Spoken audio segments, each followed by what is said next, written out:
La foi d'Abraham. Abraham, on sait, c'est le père de la foi. Et si nous sommes enfants de Dieu, eh bien, nous sommes aussi des hommes et des femmes de foi. Et pourquoi? Parce que nous avons reçu la même vie qu'Abraham. Hein? Il n'y a pas de foi dans la vie naturelle. La foi se trouve dans la vie de résurrection.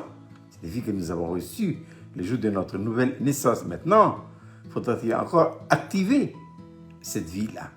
Mais revenons à la foi d'Abraham. Hébreux chapitre 11, verset 8.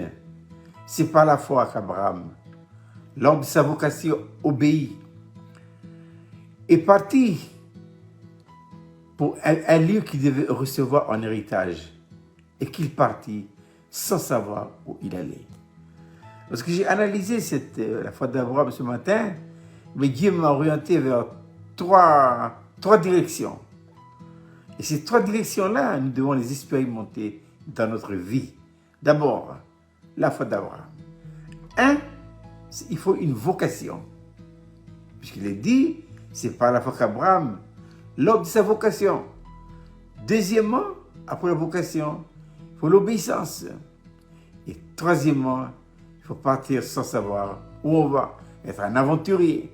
Nous allons essayer de les analyser et en faire une application quant à notre vie personnelle. Puisque la foi sera toujours très personnelle. Hein? Voilà.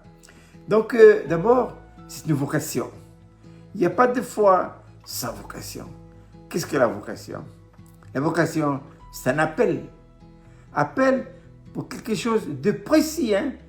Ah oui, dans Éphésiens chapitre 4, verset 1, il est dit que, à propos de l'Église, Paul dit que dans Éphésiens chapitre 4, verset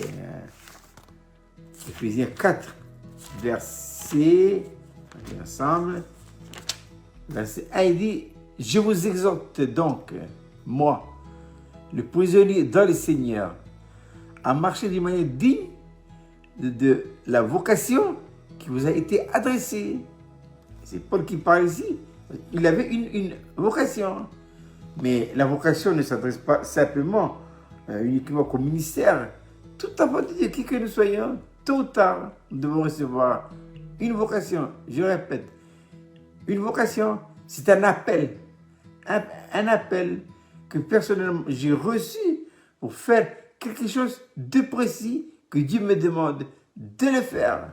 Et pour mon exemple, par exemple, voilà, mais ça me concerne moi, mais j'ai reçu une vocation pour mettre en place à Lifou, et plus précisément à Fetchaï Port-Villa, le QG de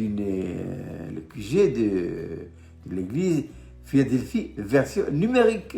Il faut dire, c'est que lorsque Dieu nous appelle par une vocation, c'est pas facile parce que il faut la foi. Et la foi, vous disait Oswald Chambers, est à l'égard de Dieu une confiance absolue, incapable de douter de la fidélité de Dieu. Parce qu'avec la vocation, vient toujours des promesses pour nous encourager parce que c'est pas facile. Ensuite, après la vocation, c'est l'obéissance. Il faut obéir. Il ne faut pas calculer. L'homme a tendance à calculer, à voir quels sont les moyens, qu'est-ce qu'il faut obtenir pour accomplir cette vocation. Non, il faut y aller, il faut obéir. Ça, c'est la foi, ça. Hein? La foi, comme je disais souvent, c'est Hébreux chapitre 11, il dit, la foi est une ferme assurance des choses qu'on espère, une démonstration de celles qu'on ne voit pas. Et pour l'avoir possédé, les anciens ont tenu un témoignage favorable. Donc la vocation est toujours accompagnée par l'obéissance. Il faut obéir. Pas de calcul là-dedans. Il faut y aller. Et après l'obéissance, c'est quoi? Partir sans savoir où il va. C'est quoi ça? C'est être un aventurier. Si on demande à quelqu'un, tu vas où? Et que la personne dit, je ne sais pas, on peut penser deux choses.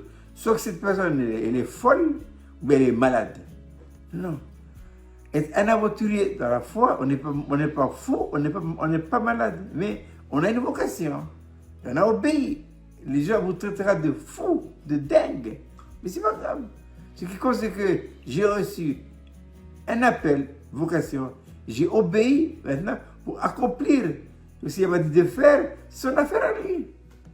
Mais je dois faire ma part à moi. C'est quoi ma part à moi? J'ai reçu la vocation. Deuxièmement, eh bien, j'obéis. Et troisièmement, je pars. Et ça, c'est important. Et qui que nous soyons tôt ou tard, tout enfant de Dieu recevra en ce qui le concerne ces trois aspects-là. Hein. D'abord la foi. Et dans cette foi-là, il y a trois choses. 1. Vocation. 2. Obéissance. Et 3. Aventurier. Alors il ne me restait plus, quand vous souhaitez, de passer une agréable journée.